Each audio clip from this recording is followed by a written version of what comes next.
Hey everybody, Bones here, Bones Garage, just bringing you update what's going on at the garage. So, 1985 Chevy C-10 long bed custom deluxe. We are just about finished with this truck, and this truck, when she first came in, she barely ran. We barely got her onto the lift. This was another vehicle that had the spark plug wires sitting on top of the headers, and it burned a couple of the wires. That was one of the reasons this truck didn't run. This truck was actually only running on about 4 cylinders. So it was a bitch getting it in here, but we got her all fixed up. We got her going nice. You can see the customer wanted this wire loom for his spark plug wires, which is a nice wire loom. I have no problems with them. I just think they're a little bit overkill. I prefer the ones we use. They're a little bit less obtrusive. You don't see them quite as much, but they do the job. They get the wires off of the headers, except for this one. That I don't like. I don't like that wire gets so close. I wish that they would have made this back here. So this way the wire doesn't go right back over the header. And there's nothing you can do about it. Even if you take the wire and try bending it around, it doesn't stay. It just keeps wanting to go back. So yeah, it's not the greatest, but it works. It does the job. I'll probably have to put a boot onto this wire here, and that'll keep it away. Another thing that we found with this truck is the brakes weren't that great. When you try and stop the truck, you'd have to really push hard. So the first thing we did, we took off the tires. We saw that the brake discs were all glazed and the pads were all glazed. So we pulled everything off. When we pulled it off, we took the rotor off, took the bearings out, saw that the bearings were burnt. So we put new bearings, packed them with all new wheel grease, cut the rotors, gave them a quick cut. It only took about a couple thousandths off of it, and it was fine. And then we put it all back together, and it should stop a lot better. We also put new hoses up front, new hoses in the back. In the back, we also did the wheel cylinders because they were starting to leak. And up front, we put a new master cylinder because if you held your foot on the brake pedal for a while, you would feel it start to sink. So we got all that fixed. Another thing we did was we're getting rid of that pressure regulator. When you're running a regular mechanical fuel pump like he's running down there, you don't need a pressure regulator. One of the other shops made him buy it. They said, oh, you need it. If you don't have it, the truck won't run right. No, it'll run fine if you put it all together right and you set the carburetor right and you set your distributor correct. And here's what I'll show you something with the distributor in a little bit. We put a new cap, new rotor, cleaned up the interior of the distributor, got it nice. We also ran a nice braided fuel line that they had, and we brought it up and put it right into the carburetor right there. So it's really nice, clean, neat, out of the way, not really in front of your face.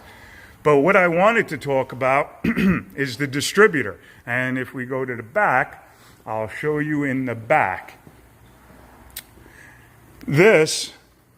The other shop who sold him the fuel pressure regulator, this was supposed to be a brand new cap and rotor.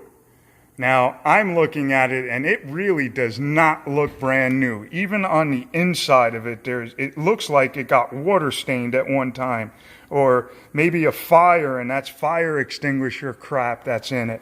I'm not 100% sure, but this is definitely not a new cap, nor is this a new rotor. And if you look at the end of the rotor, see that little piece of copper right there?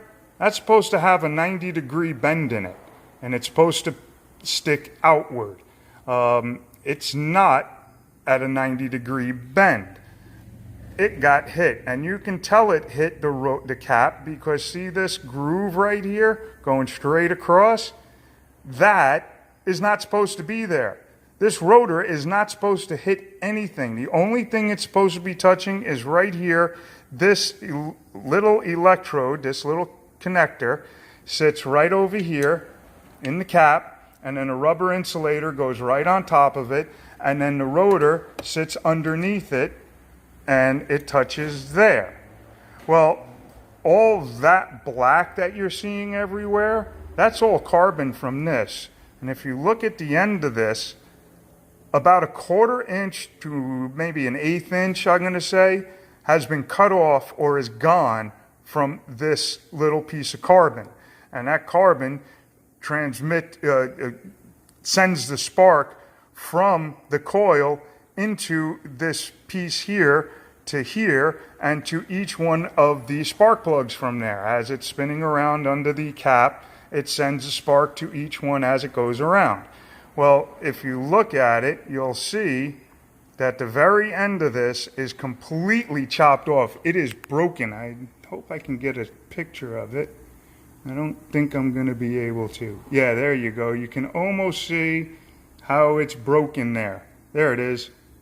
As I pull out, you could just see it. And that's what all this black is. And then if you look inside the cap, you will see right there where the rotor hit the inside of the cap, and right here where the end of the rotor hit the electrodes right there. So I don't know who the other mechanic was that did this car, but yeah, stay away from him. I told the owner, make sure you stay away from that guy. Do not go back to him. So that's what happened with that. And that's one of the reasons why this truck was running so bad, as well as the spark plug wire sitting on the headers. The next thing we did, this has dual fuel tanks, one on that side, one on that side. We got both of those working. We had electrical as well as solenoid issues with it. So we took the solenoid, cleaned it all up, put it back in, fixed all the wiring, and now he has the dual tanks working again. So there you go, guys. There's what's going on with this truck. I will keep you up to date when we get her started. I'll take you for a drive. All righty, have fun. Talk to you soon. Okay, bye.